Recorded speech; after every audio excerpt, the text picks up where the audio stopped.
మహాగణుడును మహోన్నతుడును సర్వాధికారి అయిన దేవుని పేరట మీ అందరికీ శుభాభివందనములు తెలియజేసుకుంటున్నాను. జీసస్ న్యూ క్రియేషన్ మినిస్ట్రీస్ ద్వారా ఈ రీతిగా ప్రతిరోజు అనుదిన ఆహారమును మీతో పంచుకోవడానికి దేవుడిస్తున్నటువంటి ఈ కృపను బట్టి దేవునికి ఎనలేని కృతజ్ఞతలు. 1 పేతురు 3వ అధ్యాయము 12వ వచనం. ప్రభు కన్నులు నీతిమంతుల మీదను ఆయన చెవులు వారి ప్రార్థనల వైపునను ఉన్నవి గాని ప్రభు ముఖము కీడు చేయవారికి విరోధముగా ఉన్నది. నీతిమంతుని ప్రార్థన చాలా ప్రత్యేకమైనది. ఎందుకంటే ఈ ప్రార్థన కోసం దేవుడే ఎదురు చూస్తాడట. అట్లా ప్రార్థించే నీతిమంతులు ఈ లోకంలో ఎవరున్నారు? నీతిమంతులను గురించి పరిశుద్ధ గ్రంథం ఏమి చెప్తుంది?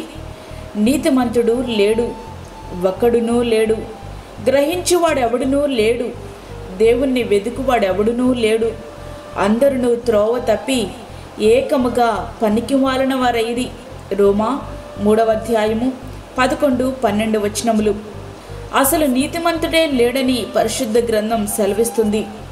మరలా నీతిమంతుని ప్రార్థన దేవుడు ఆలకిస్తాడు అని పరిశుద్ధ గ్రంథమే తెలియజేస్తుంది. నీతిమంతుడే లేనప్పుడు నీతిమంతుడు ఎట్లా ప్రార్థించగలడు? ఈ ప్రశ్నకు కూడా పరిశుద్ధ గ్రంథమే సమాధానమిస్తుంది. నమ్మువారు ఆయన కృపచేతనే క్రీస్తు యేసునందలి విమోచనము ద్వారా ఉచితముగా నీతిమంతులని తీర్చబడుచున్నారు. రోమా 3వ అధ్యాయము 24వ వచనం. ఇప్పుడు మనకి స్పష్టంగా అర్థమైంది, నీతిమంతుడు లేడనేది వాస్తవం. అయితే ఒక వ్యక్తి ఆయనను నమ్మడము ద్వారా నీతిమంతుడుగా తీర్చబడతాడు అని. నీతిమంతునిగా మారిన వ్యక్తి ప్రార్థించగా దేవుడు ఆలకిస్తాడట. అబ్రహాము దేవుని నమ్మెను, అది అతనికి నీతిగా ఎంచబడెను. యాకోబు 2వ అధ్యాయము 23వ వచనం. వ్యవసాయం చేస్తూ విగ్రహాలను అమ్ముకునే వ్యక్తి ఆయనను నమ్మి నీతిమంతునిగా తీర్చబడ్డాడు.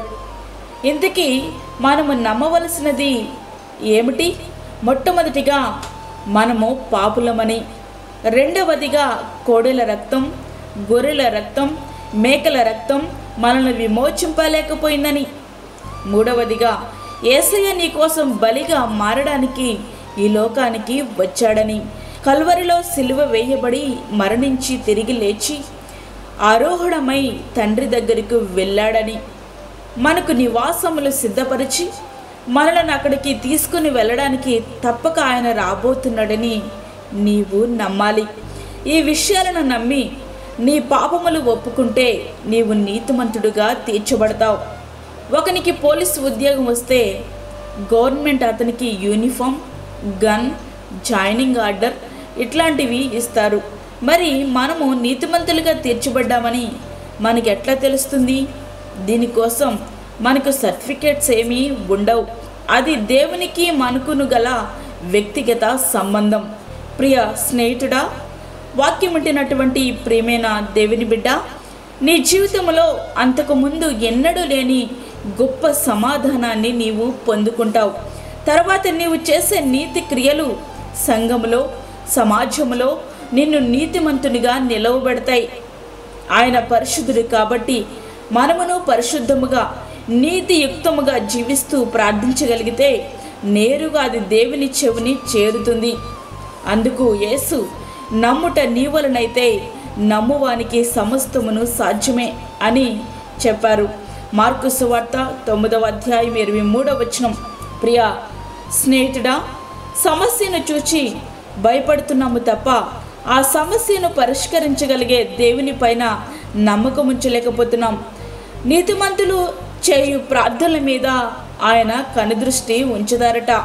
మరి నీవు దేవునిని పరిపూర్ణంగా నమ్మి విశ్వసించి నీతిమంతునిగా మనము తీర్చబడినప్పుడు మన ప్రార్థనలు తప్పకుండా నెరవేరుతాయి. మన ప్రార్థనలకు తప్పనిసరిగా జవాబు వస్తుంది.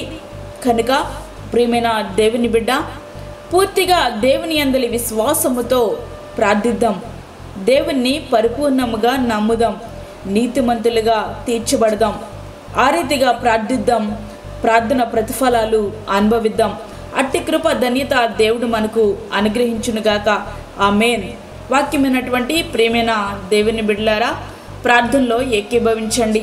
పరిశుద్ధమైన తండ్రి, ప్రేమగల యేసు ప్రభువా, శ్రేష్టమైన అమూల్యమైనటువంటి మరి యొక్క దినము మా జీవితంలో మీరు అనుగ్రహించారు. నీకు వందనాలు.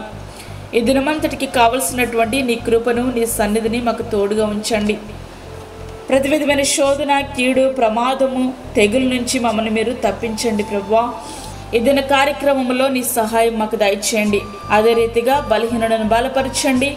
చంటి బిడ్డలను, వృద్ధులను, గర్భిణీ స్త్రీలను మీరు జ్ఞాపకం చేసుకునండి తండ్రి. వారికి కావలసిన నీ భద్రతను దయచేయండి. అదేవిధంగా గర్భఫలం లేని బిడ్డలకు గర్భఫలము దయచేయండి.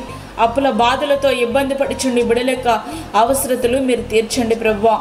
అదేవిధంగా దూరదేశంలో ఉండి వాక్యముట్టిన నీ బిడ్డలను జ్ఞాపకం చేసుకునండి. వారికి నీ కాపుదల దయచేయండి, భద్రతను తోడుగా ఉంచండి ప్రభువా. నీకు స్తోత్రములయ్యా, స్తోత్రములు చెల్లించుకుంటున్నాను. ఏ బాధలతో ఉన్నారో, ఏ ఇబ్బందులతో ఉన్నారో వారి యొక్క సమస్యలను మీరు తీర్చండి నాయన. నీకు వందనాలు ప్రభువా. దేవాతని నాయన, వాక్యం విన్న ప్రకారం ప్రతి బిడ్డ నడుచుకోవడానికి సహాయం ఇచ్చేయండి. ఇదనమంతా నీ సన్నిధిని, నీ భద్రత, నీ తోడు, నీ కాపుదల మాకు అనుగ్రహించి మమ్మల్ని మీరు బలపరచమని, మాకు కాదు యెహోవా, మాకు కాదు, సమస్త మహిమ ప్రభావములు మీకే ఆరోపించుకుంటూ యేసు పరిశుద్ధ నామమున అడిగి వేడుకుంటున్నాము తండ్రి. ఆమేన్. ఈ యొక్క వర్తమానములు మీ బంధువులకు, మీ స్నేహితులకు షేర్ చేయండి. దేవుని పనిలో మీరు కూడా పాలిభాగస్తులు కండి. అదేవిధంగా మీ ప్రార్థన అవసరతలు మాకు తెలియచేయండి. మా ఫోన్ నెంబర్ 9177377559. దేవుడు మిమ్మను, మీ కుటుంబమును దీవించునుగాక. ఆమేన్. దేవుని సేవలో మీ సహోదరి అన్నమణి సాల్మన్.